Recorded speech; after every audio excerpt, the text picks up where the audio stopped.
Jadi mungkin saya garis bawahi atau saya tambahi terkait dengan polemik Habib atau Habaib yang hari ini masih terus belum selesai dan bisa dikatakan masih panas lah ya.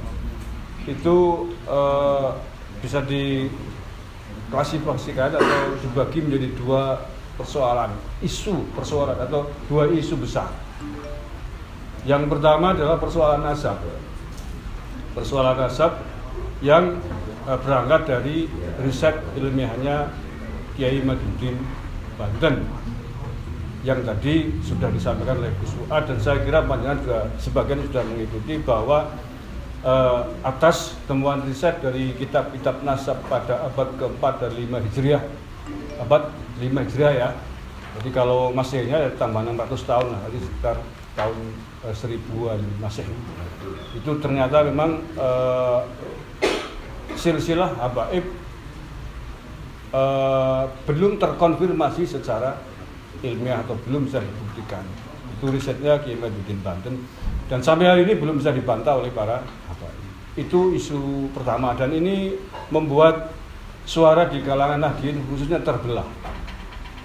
Sebagian percaya kepada Kiai Madudin Banten dan para supporternya atas bukti-bukti ilmiah, fakta-fakta ilmiah. Sebagian ada yang tidak percaya karena takut kualat dan lain sebagainya, husnuzon saja dan lain sebagainya, karena itu sudah berlangsung lama.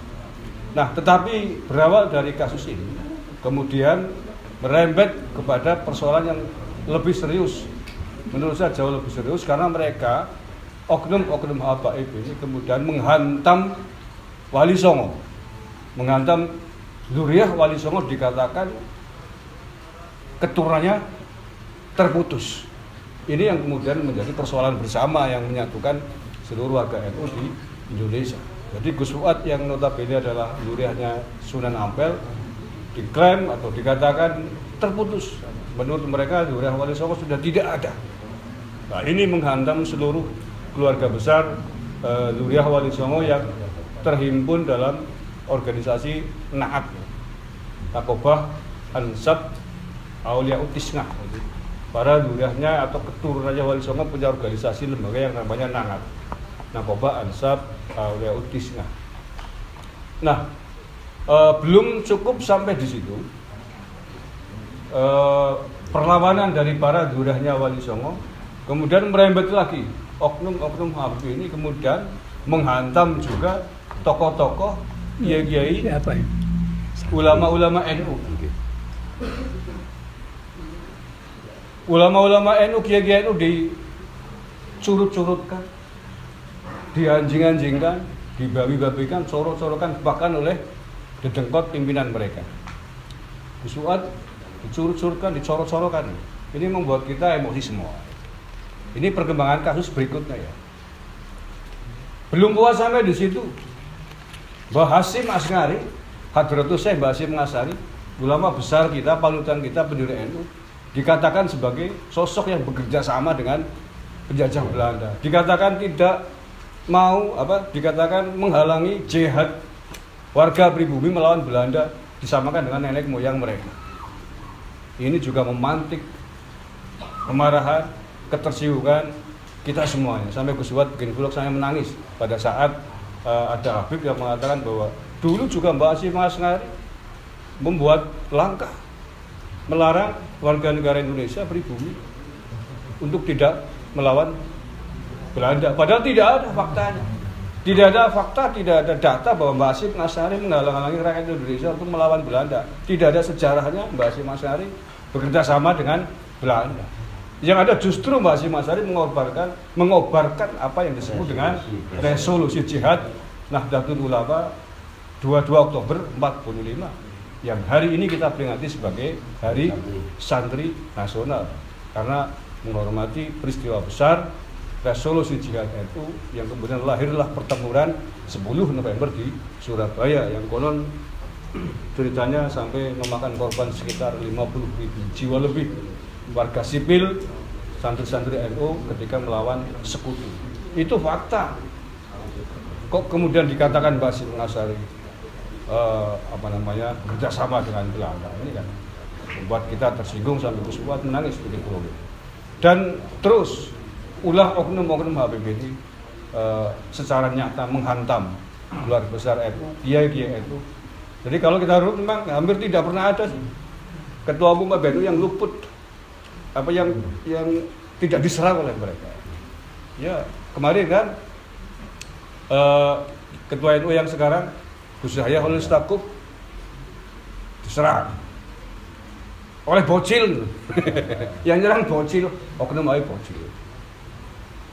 Kemudian Gus Dur, saya kira nggak ada yang tidak dengar ya, buta mata, buta hati, oknum Habib juga yang menyerang. Data sekarang era digital, jejaknya belum bisa ditinggalkan. Dia saya tagih digoblok-goblokin, semua jejak digitalnya masih ada, gara-gara persoalan apa dulu itu banyak hal lah, goblok dan sebagainya. Ya oknum mereka, pentolan mereka. Dan terakhir Mbak Hasyim Asharie disasar juga oleh mereka. Itu persoalan itu yang kemudian membuat kita semuanya menyatu hari ini untuk bersama-sama menghentikan ulah oknum-oknum ini. Ya kita katakan oknum, walaupun sebenarnya kalau dikatakan semuanya juga bisa, karena lembaga mereka diam, cenderung melindungi dan mendukung gitu.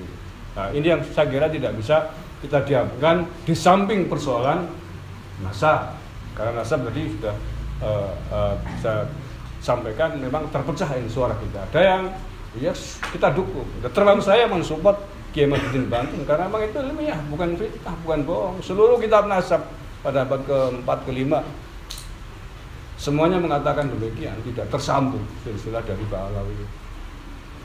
Selain itu kemudian Nakobah atau lembaga pencatat nasab di luar negeri di Timur Tengah tidak ada yang mengakui nasab mereka di sini. Yang terakhir tes DNA mereka juga tidak mau, tidak bersedia.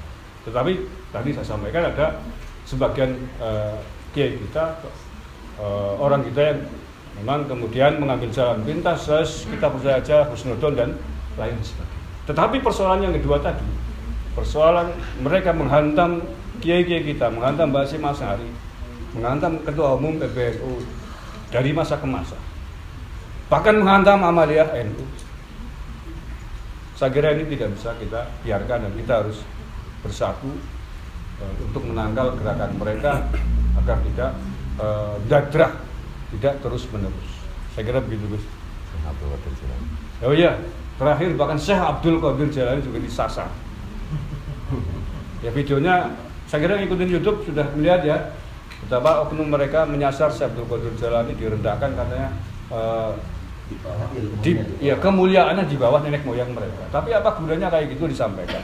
Toh juga, lah kalau kayak gitu husnudon suudon boleh karena itu persoalan keyakinan kan, persoalan percaya atau tidak. Tetapi apa maksudnya, apa tujuannya itu disampaikan? Gulu-gulukan nasab. Gitu. Dan tentu itu menyakiti kita semua. Karena Syekh Abdul Qadir Jailani adalah yang banyak menurunkan Wali Songo di sini.